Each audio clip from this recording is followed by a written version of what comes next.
Hello, everyone.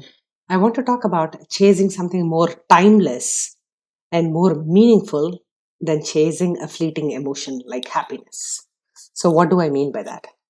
So, this is a statistic that had actually surprised me in 2018. The World Happiness Report that was released had labeled United States as the 18th in the world in happiness. So it had actually surprised me and alarmed me, the world's richest country not having enough to be happy about. So, and it got me thinking. Okay, so what happens is we usually start chasing other people's ideas of what happiness and success should be. And in that process, we lose sight of what all we already have. The biggest mistake we do is we postpone our happiness. See, we are dynamic, prosperous, and progressive, but we are not happy with that idea. Because we tell ourselves, hey, let me finish this project. Hey, let me buy this car. Maybe let me own this home. And that way, maybe I can, once I get to that, I will be more joyful or happy. But we forget that the journey, the pursuit was the pursuit of what we wanted. That journey was more joyful than the destiny itself.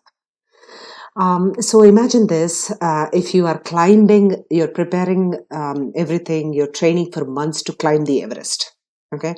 One day you're at the summit, you have hoisted your flag and you're there. You find out that minute that your mother has died. So here is the question. Is your happiness fleeting at that moment because you're immediately immersed in grief for your dead mother? Of course, unless you're a teen who wants your mother dead, that ascent might not really mean much because you have lost your parent.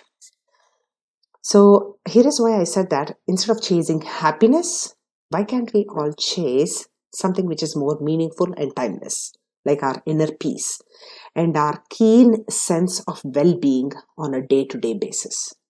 So let's define what is well-being. So most of us, whenever we are asked that question, we are like, what is your goal? We are like, I just want to be happy. But how about we realize that happiness is a feeling that can come from a lot of pleasant emotions compounded one on top of each other. How can we do this? So if we realize a few things about ourselves, we can understand that we already have a lot of things that can make us happy right where we are. We are autonomous. We have the free will of choice. We have a purpose in life to take care of ourselves, the needs of our loved ones. We understand our strength, and we also understand the deep connections, the well-meaning and solid relationships we have with others in the community. So even if for our children, right, we can teach them that happiness can be a lifelong pursuit if they understand that there is an aspect of personal satisfaction in what they're doing and also clarity of purpose that can bring them this inner peace. So here is the final conclusion. Let us create a vision and a purpose that is sustainable for us throughout, no matter what happens, because tragedy can happen anytime. But for us to retain our poise and sustain our well-being throughout it all, we have to understand that happiness or suffering are nothing but mental events. So instead of labeling an event as a happy one or a sad one, let's choose to see how we can respond to that event. Because after all, happiness is a state of mind.